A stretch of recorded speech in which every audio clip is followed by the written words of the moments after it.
நான் என்ன தப்பு பண்ணினேன் ஷோபா? உங்ககிட்ட எத்தனை தடவை கெஞ்சிருப்பேன் பாஸ்கரோட பிசினஸ்ல கொஞ்சம் இன்வால்வ் பண்ணுங்கன்னு, அவரை கவனிச்சுக்கங்கன்னு. ஆனா நீங்க உங்க பிசினஸ்லயே ரொம்ப பிஸியா இருந்துட்டீங்க. எப்படி ஷோபா? அவன்தான் அவன் பிசினஸ ஓஹோன்னு பண்ணிக்கிட்டு இருந்தானே. மத்தவங்க நம்ம பாஸ்கரையும் அவனோட பிசினஸையும் பத்தி பேசும்போது எனக்கு எவ்வளவு பெருமையா இருந்துச்சு தெரியும்ல. அப்புறம் எப்படிங்க பாஸ்கர் திடீர்னு கடனாளியானாரு? அதுதான் எனக்கும் புரியல. ஆனா யாரோ அவனை ஏமாத்திருக்காங்கன்னு மட்டும் தெரியுது. எப்படிங்க பாஸ்கர் அவ்வளவு சீக்கிரம் ஏமாந்திருப்பாரு? ரொம்ப ஈஸி ஷோபா. பாஸ்கரோட வீக் பாயிண்டே அவன் யாரையும் சீக்கிரமா நம்பிடுறது தான். ஆனா அது யாருன்னு சீக்கிரமா கண்டுபிடிக்காம விடவே மாட்டேன். ஏங்க உங்களுக்கு அந்த வேலையெல்லாம்? பேசாம விட்டுருங்க. கடவுள்னு ஒருத்தர் இருந்தா அவரு பாத்துப்பாரு. அப்படித்தான் ஷோபா நானும் முதல்ல நினைச்சேன். அப்புறம்தான் தெரிஞ்சிச்சு அவங்க கடவுளையே நம்ப வச்சு கழுத்திருக்க கூடியவங்கன்னு. என்ன ராகுலன் சொல்றீங்க? அப்போ அவங்க யாருன்னு உங்களுக்கு தெரிஞ்சிருச்சா? இல்ல, நம்ம பாஸ்கரையே இப்படி பண்ணிட்டாங்கன்னா அவங்க எப்படிப்பட்டவங்களா இருக்க முடியும்னு தான் அப்படி பேசினேன். வேற ஒன்றும் இல்லை. ராகுலன் ப்ளீஸ், எனக்காக நீங்க கொஞ்சம் பொறுமையா இருக்கணும். தேவையில்லாம எந்த வம்புக்கும் போயிடாதீங்க. எனக்கு ரொம்ப பயமா இருக்கு. என்ன ஷோபா, என்ன இன்னுமா நீ புரிஞ்சுக்க மாட்டேங்கிற? என்னவோ தெரியல, பாஸ்கர் விஷயத்துல மட்டும் என்னால உங்களை புரிஞ்சுக்கவே முடியல ராகுலன்.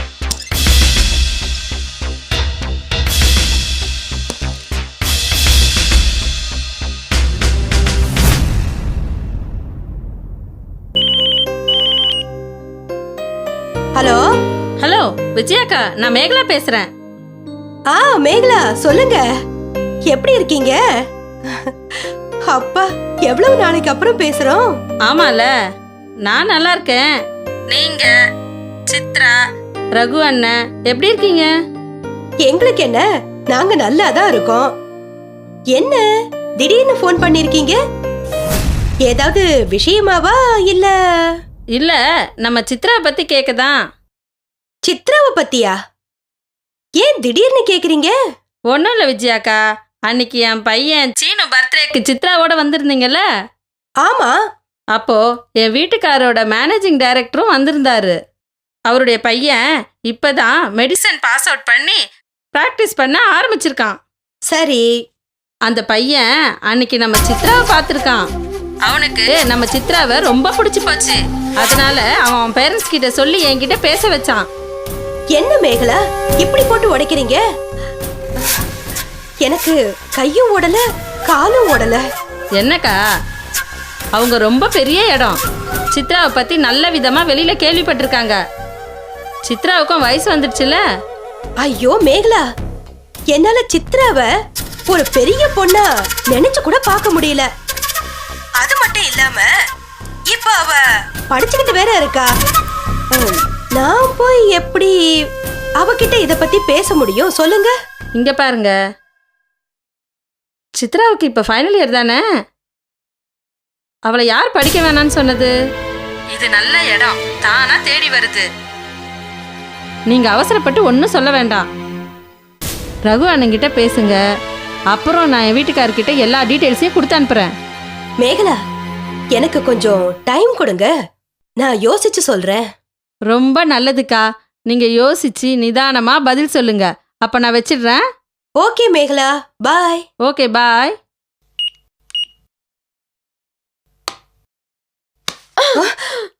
ஐயோ சித்ரா, நீயா? நான் பயந்துட்டேன் தெரியுமா? என்னவோ பெரிய ஞானி மாதிரி ஆழ்ந்த சிந்தனையில இருந்தீங்க. அதான் உங்க தவத்தை கலைக்கலாம்னுட்டு தான் அப்படி பண்ணேன். அப்பா, எப்படி பயந்துட்டீங்க பாருங்க. அம்மா, நீங்க சும்மா வாயால தான் சொல்லுவீங்க நீங்க பெரிய தைரியசாலின்னு. சி, எப்படி பயந்து போயிட்டீங்கன்னு. ஐயோ கடவுளே, இவ இன்னும் குழந்தைத்தனமாவே இருக்காளே.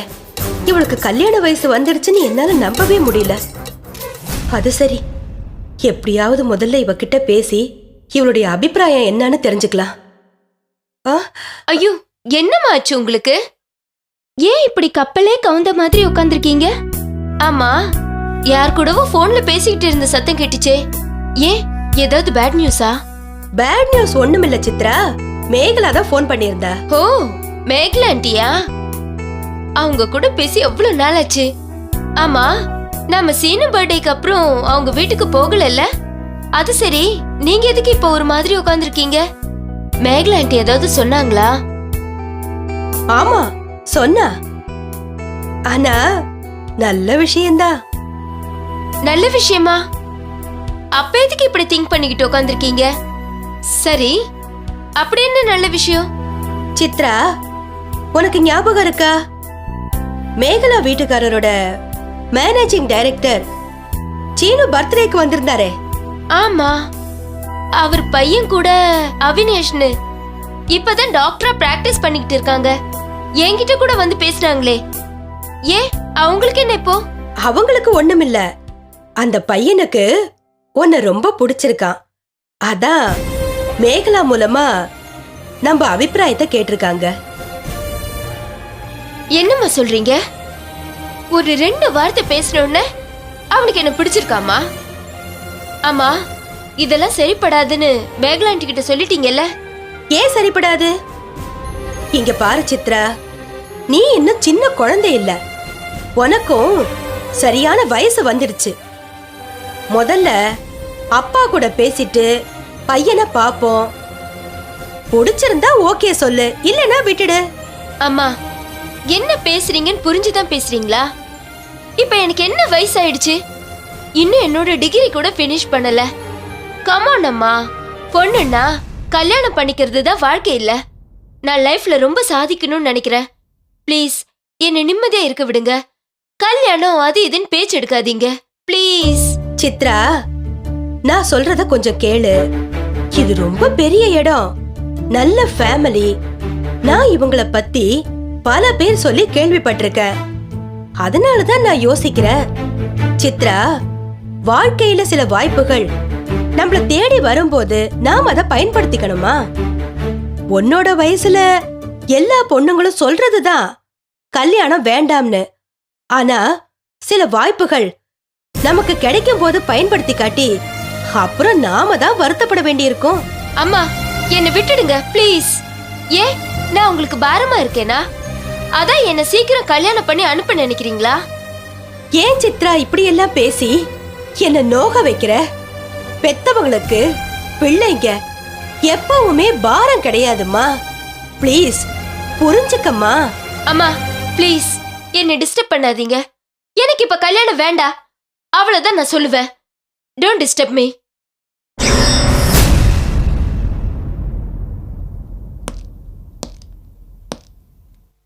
என்ன அருண், இன்னைக்கு சர்ப்ரைஸ் விசிட்? 1-2 விஷயம் உங்ககிட்ட பேச வேண்டி இருந்துச்சு. அப்புறம் இந்த வழியா போயிட்டு இருந்தேன், அப்படியே பேசிட்டு போலான்னு வந்தேன். எப்படி உள்ள விட்டாங்க அருண்? எங்க உள்ள விட்டாங்க, நானாவே வந்துட்டேன். கடைசியா உங்க கைவரிசைய நம்ம ஆபீஸ்லயே காட்டிட்டீங்களா? பெருசா ஒன்றும் பண்ணல, உங்க ஆபீஸுக்கு வந்த கிளைண்ட் கிட்ட பேசிக்கிட்டே அப்படியே உள்ள வந்தேன். சரி அருண், அப்படி உட்காருங்க. அப்புறம் அருண், விஷயத்த சொல்லுங்க. நான் சொன்னபடி விடிஎம்மோட கையால் ஒருத்தன் இப்போ உங்க ஆபீஸ்ல ஜாயின் பண்ணிருக்கணுமே. யாரு, மகேஷ் சொல்றீங்களா? மிஸ்டர் ராகுலன், அத நான் சொல்லித்தான் உங்களுக்கு புரிய வைக்கணும்னு இல்ல இல்லையா? ஏஸ் அருண், அவன் ஆபீஸுக்கு வந்த முத நாளே நான் புரிஞ்சுக்கிட்டேன். மிஸ்டர் ராகுலன், இந்த மகேஷ் பயங்கர பேர்வழி, விடிஎம்மோட வலது கை.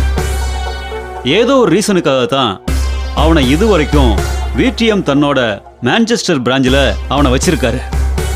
ஆனா ஒண்ணு மட்டும் எனக்கு நல்லாவே தெரியுது. அவன் விட்டக்குறை தொட்டக்குறைய முடிக்கத்தான் நம்ம ஆபீஸ்க்குள்ள நுழைஞ்சிருக்கான்னு நினைக்கிறேன். அது மட்டும் இல்ல, இந்த மகேஷ் உங்க விடிஎம்மோட பிளாட்ல தான் தங்கியிருக்கான். அவனுக்கு தன்னோட ஒய்ஃபை கூட லண்டனுக்கு கூப்பிட்டு பிளாட்ல வச்சுக்க விருப்பம் இல்லை. அது ஏன்னு உங்களுக்கே புரிஞ்சிருக்குன்னு நினைக்கிறேன். ஏஸ் அருண், நம்ம ஆபீஸ்ல என்னால் அதை கவனிக்க முடியா இருந்துச்சு.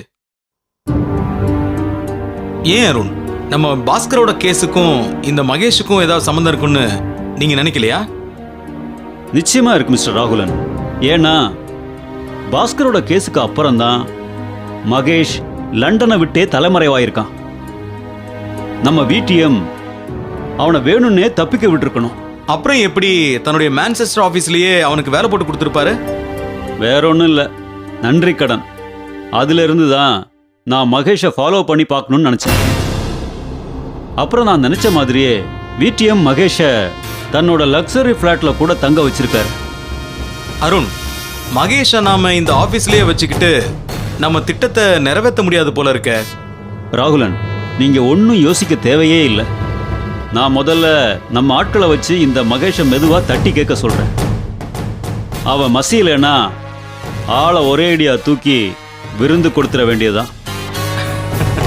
அருண், நீங்க பாட்டுக்கு ஆளாளுக்கு தூக்கணுங்கிறீங்க, அப்புறம் நான் இல்ல அவங்களெல்லாம் வச்சு விருந்து போட வேண்டியிருக்கும்.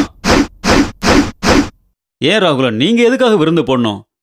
அதையெல்லாம் நம்ம ஆட்களே வேலைக்கு வேலை கொடுத்துருவாங்க. கொஞ்சம் நம்ம பாஸ்கருக்கு அவங்க என்னென்னலாம் பண்ணி கொடுத்துருக்காங்கன்னு நீங்களே யோசிச்சு பாருங்க. உண்மைதான் அருண், அதுக்காக நாமளும் அவங்க லெவல்லே பண்ணணுமா? கொஞ்சம் வித்தியாசமா பண்ணி கொடுக்கணும்னு ஆசைப்படுறேன், அவ்வளவுதான்.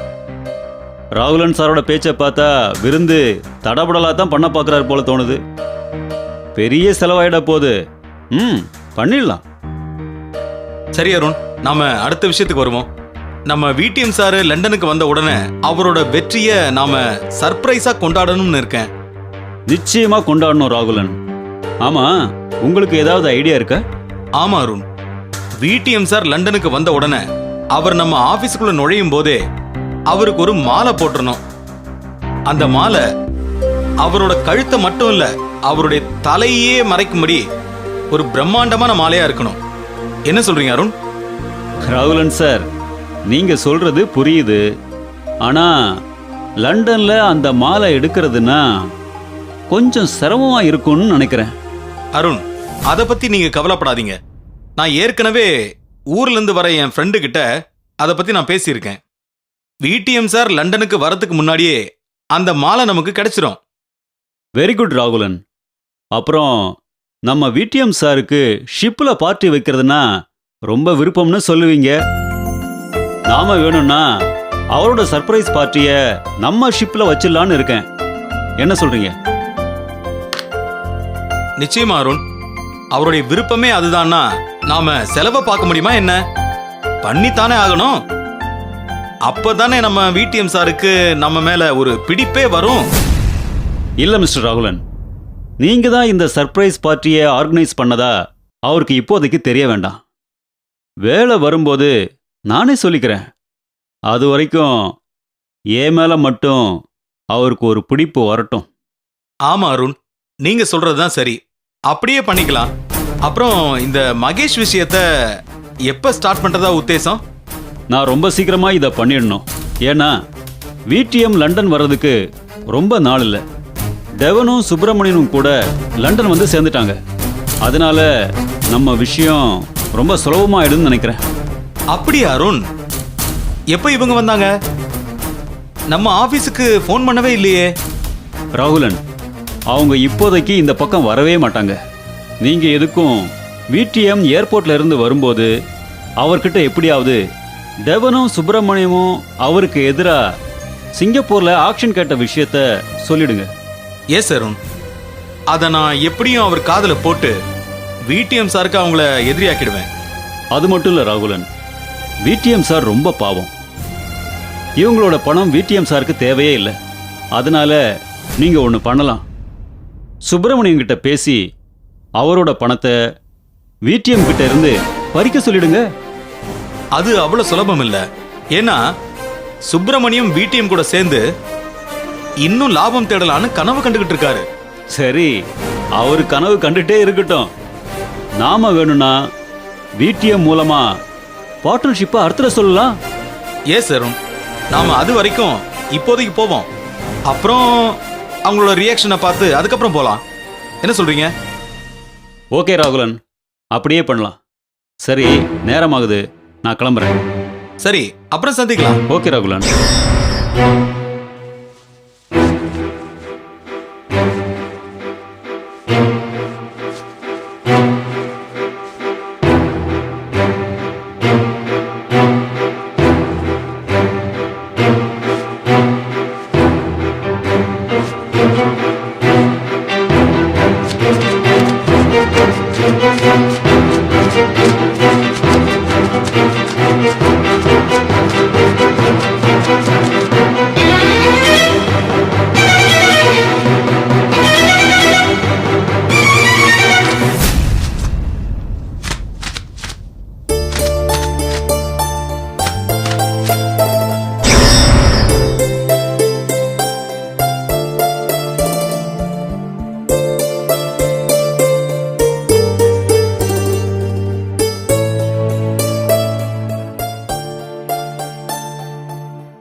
ஏன் சோபா நீ இன்னும் ரெடி ஆகல?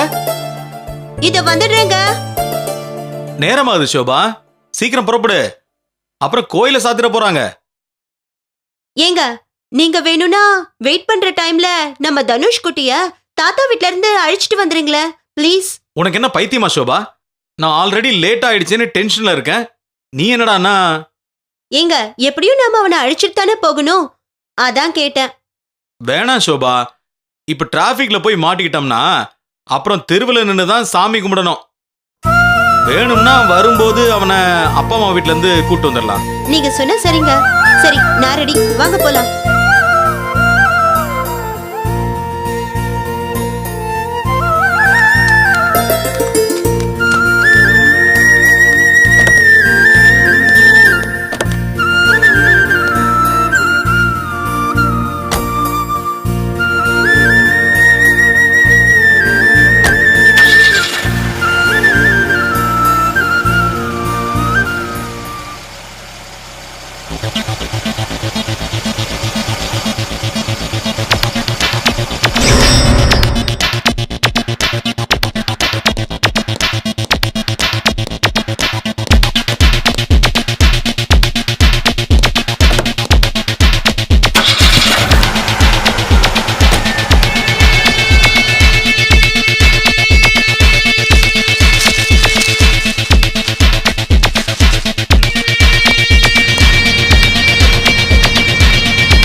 யார் பண்ணுங்க?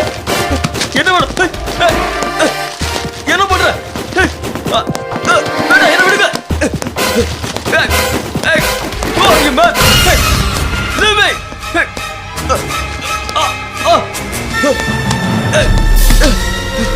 எங்க கொண்டு போறீங்க? என்ன விடுங்க.